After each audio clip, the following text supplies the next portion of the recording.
It was good. I'm Exec Prolific, and I want to say congratulations to Ice-T and Coco. They welcomed their first child together. I remember seeing a glimpse of the reality show they had, and she was talking about freezing her eggs. So, I was kind of skeptical as to how successful that'll be.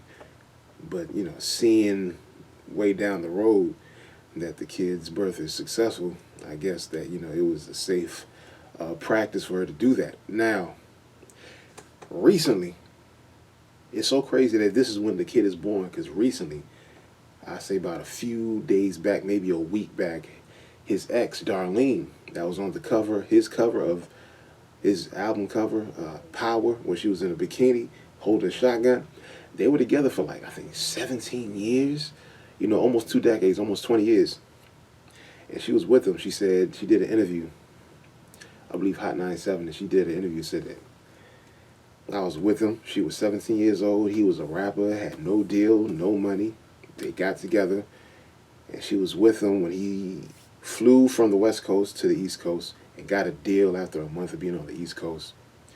And, when they would do tours, he was doing a tour, with East Coast artists like Dougie Fresh, Public Enemy, and a few others that were big names back in the 80s.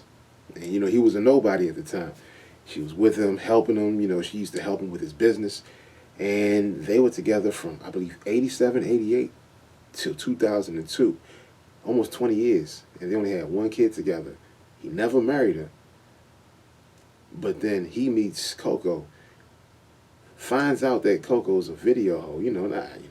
She was doing videos or whatever.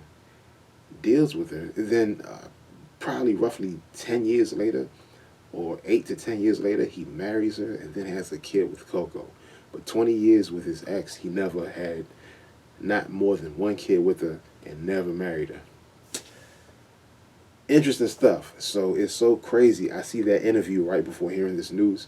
And so, again, I do say congratulations to Coco and Ice-T for their first child, but y'all tell me what y'all think about that whole situation right there. Him not marrying somebody he was with 20 years that had his back, never screwed around on him. Or Coco, who went to Vegas to do a Vegas show and then slept with a rapper out there. And, it's true that she did sleep with him, because he said, if I'm lying, why aren't they suing me? Why aren't they taking me to court for slander? You feel me? So it's crazy that he marries the chick that cheats on him, as opposed to the woman that he was with 20 years that never, never screwed around on him. Anyway, comment below. Don't forget to subscribe to the channel. Peace. Crazy. Crazy.